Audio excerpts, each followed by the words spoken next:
0.534.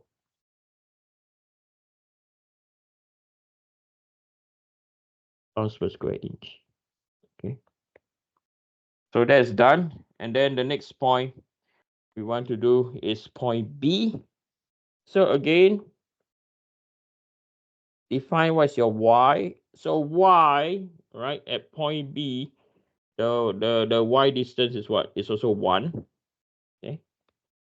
And then the Z distance is also what? If you look at the Z, it's also equal to 4 inch. Now, what is the difference is the location is different and the tensile compression is also different.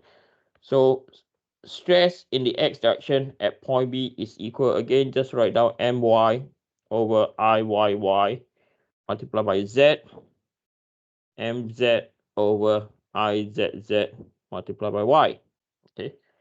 So when that's the case, you look at we look at My first.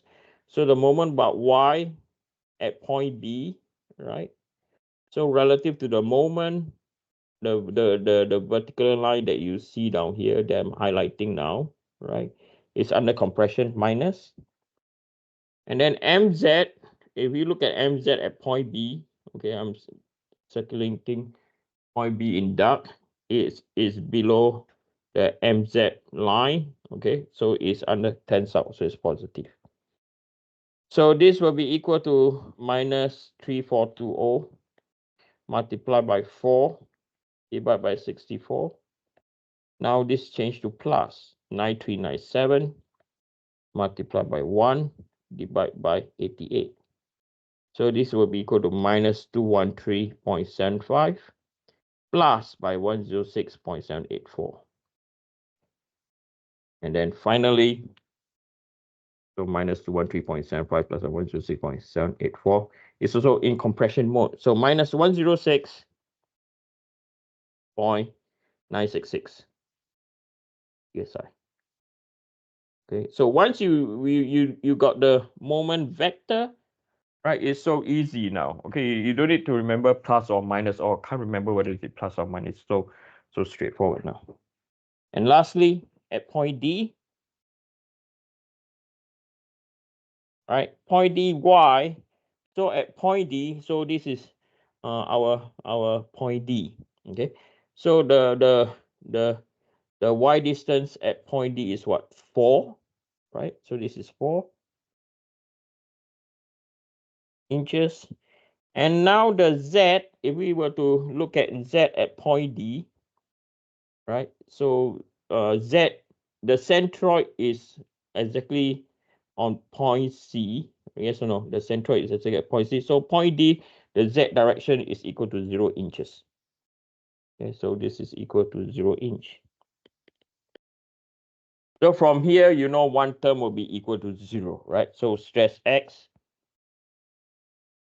at point D is equal to My over Iyy multiplied by Z, Mz over Izz multiplied by Y. And we know that this term is equal to 0 because Z is equal to 0. So we are not going to have any effect on moment about Y.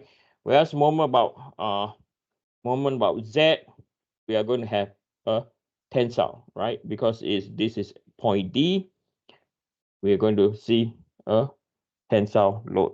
Okay, so it's going to be positive. So this will be equal to 0 plus by 9397 multiplied by the Y, which is 4, divided by 88. So 9397 times 4 divided by 88 is positive 427.136 psi. Okay. So if we were to look at the diagram now, I'm going to bring down the diagram and I'm going to put down the stresses that we know. So we know point A is equal to minus, we know point A is equal to minus 320.534 point B is minus 106.966. And then we have D, which is equal to positive 427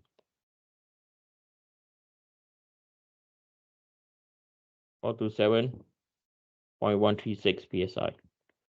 So what we realize over here is point A is in compression, point B is in compression, and then all of a sudden, not all of a sudden, or the next point is point D is in what? It's in tension, positive. So we know there is a what? We understand that there is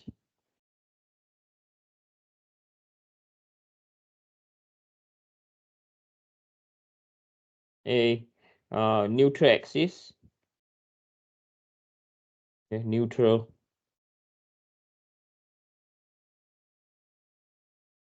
axis, okay, between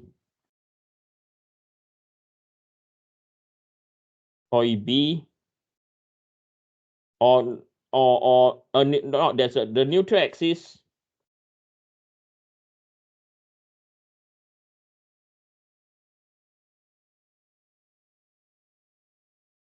will be in between point B and point D. Okay, so between point B and point D, there has to be a neutral axis because you went from positive to what? Negative. Okay, so now we are going to we would like to determine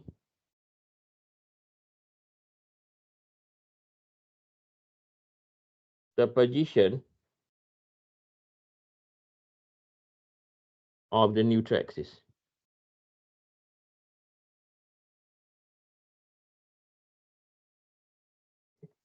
We're going to determine the position of the neutral axis. So I'm going to start from a new page, right?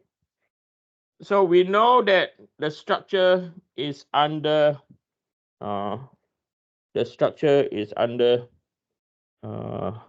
centric,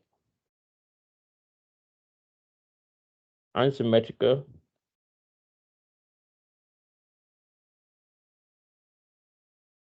right? Centric, unsymmetrical bending. The formula we are going to use is stress X is equal to my over Iyy multiplied by Z minus by mz over Izz multiplied by y. Now we have to be really hold on. We have to be really cautious with I need to reduce the setting of my screen. I beg your pardon. All right. So this is the true form formula, okay? And I'll tell you why. Okay.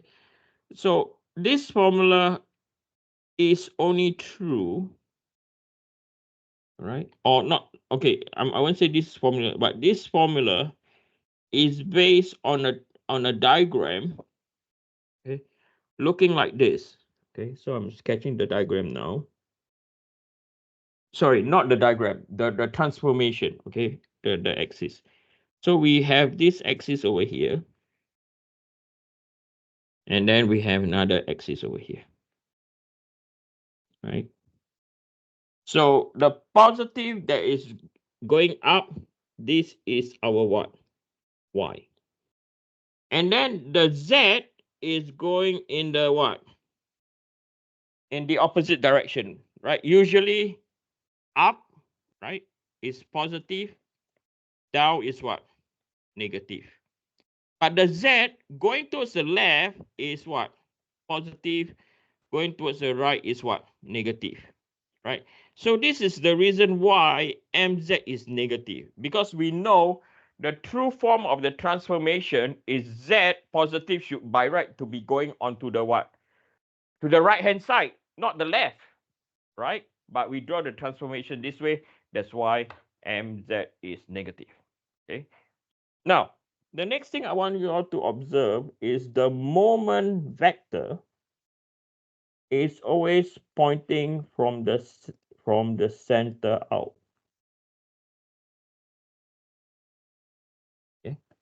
So this is our moment, right? And the moment is measured. Okay, the moment is measured from the z-axis, and this is our theta. Okay, so theta, I want you to take note of this. So theta is measured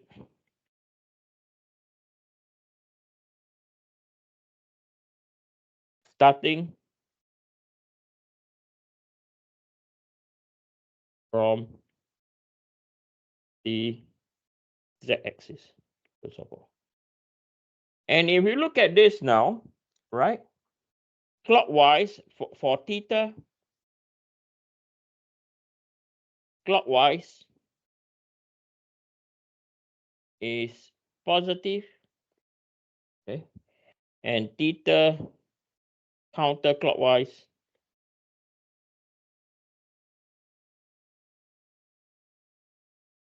is negative.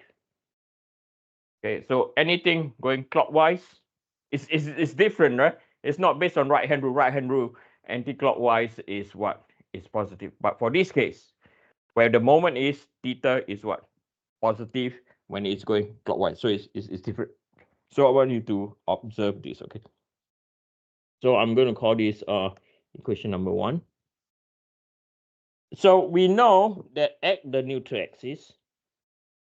Now, before I go on, okay, whatever we are deriving, right, it has to obey, okay, this has to be always the equation, right? Why? Because my over iyy multiplied by z is positive, mz over iz multiplied by y is negative. And it has to obey that y is going up, z is going towards the left, and that is the orientation of your moment vector. So this is the start of your moment vector, and over here, this is the end, okay? You have to get this concept right, okay? And from here, we know that at the neutral axis,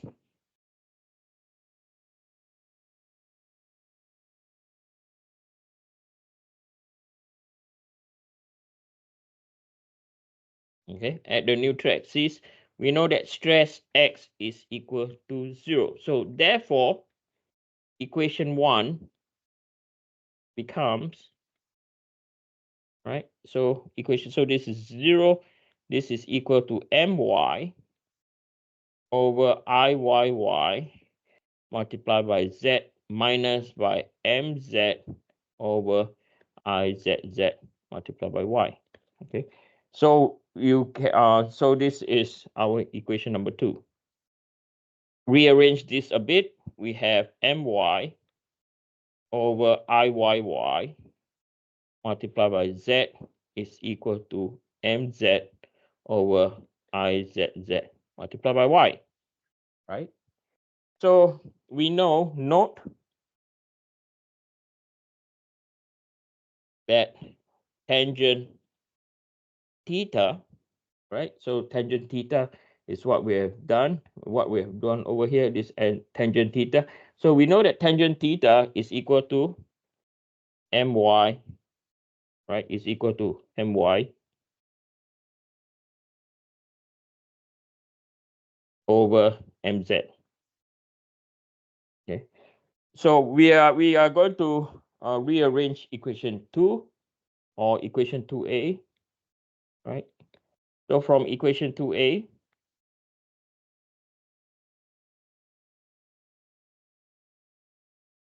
okay, from equation 2a, we can write this as my over mz, and this will be equal to iyy over IZZ, right? I just rearrange this, and this is Y over Z. Okay. So we know that MY over MZ is equal to what? 10